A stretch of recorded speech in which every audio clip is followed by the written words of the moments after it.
जिंदगी के सितारे कभी अर्श पर कभी फर्श पर। अर्श यानी कि किसी भी फील्ड में शिखर पर पहुंचना बहुत मुश्किल होता है। लेकिन उससे मुश्किल होता है उस शिखर पर पहुंचकर अपने आप को शिखर पर बनाए रखना, खुद को संभालना। बॉलीवुड में भी बहुत सारे चेहरे ऐसे हैं जो देखते ही देखते अर्श पर पहुंच गए, लेकिन उन्हें अर्श से फर्श पर पहुंचने में देर नहीं। तो आइए जानते हैं बॉलीवुड के उन सितारों के बारे में जिन्होंने खुद की जिंदगी बर्बाद कर दी, उन्होंने खुद को तबाह कर दिया और उनका करियर बॉलीवुड के लिए हमेशा हमेशा के लिए ओझल हो गया। वो बॉलीवुड की चमक धमक वाली जिंदगी से कुछ इस तरीके से ओझल हो गए कि फैन और दर्शक हमेशा के लिए उनको भूल गए। अभिजीत भट्टाचार्य, बॉलीवुड के मशहूर प्लेबैक सिंगर अभिजीत भट्टाचार्य अपने समय के बहुत बड़े सिंगर थे। अभिजीत के एल्बम्स तो आते ही थे, वो फिल्मों में भी शाहरुख खान और सलमान खान की आवाज हुआ करते थे। लेकिन कुछ समय बाद ऐसी खबरें आई कि इस बात को अभिजीत को थोड़ा सा घमंड आ गया।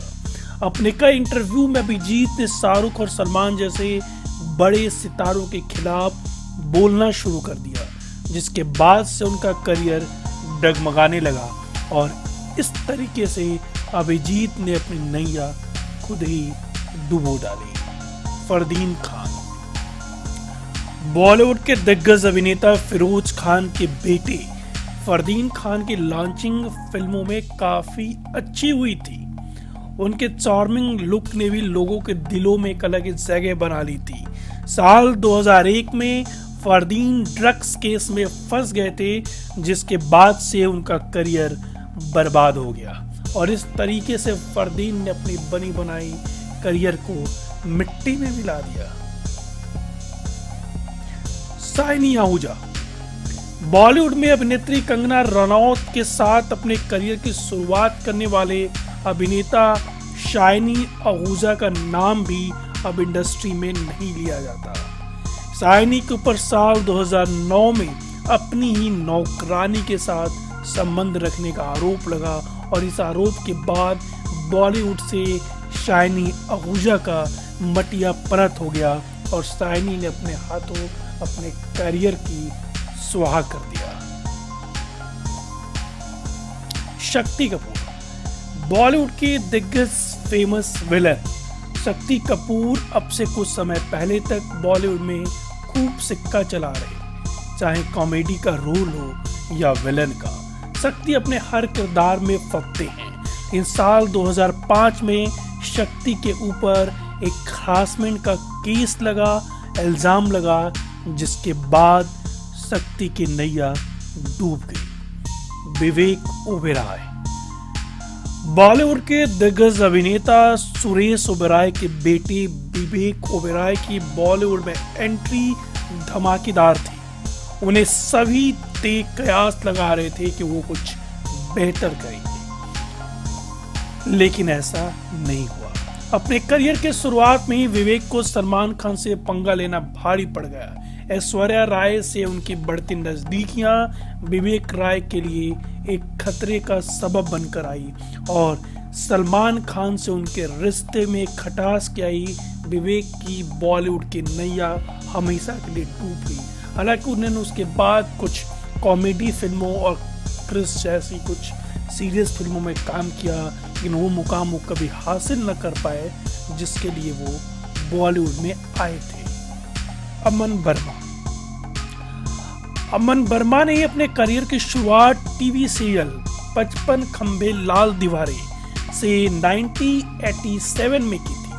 साल 2005 में उनका करियर बिल्कुल ठप हो गया था, पर जब उनका कास्टिंग काउच का आरोप लगा। एक पॉपुलर न्यूज चैनल ने स्टिंग ऑपरेशन किया था, जिसमें अमन एक मॉडल के साथ अंतरंग हो रहे थे।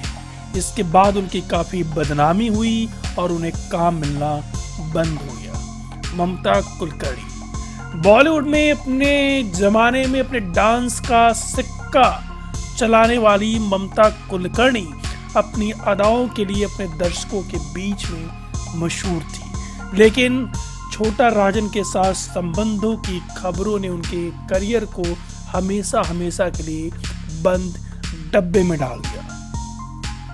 बताया जाता है कि दोनों ने शादी भी की और बाद में विक्की जेल चला गया और ममता भक्ति में डूब गई। मोनिका बेदी कभी बॉलीवुड की बड़ी हीरोइन हुआ करती थी।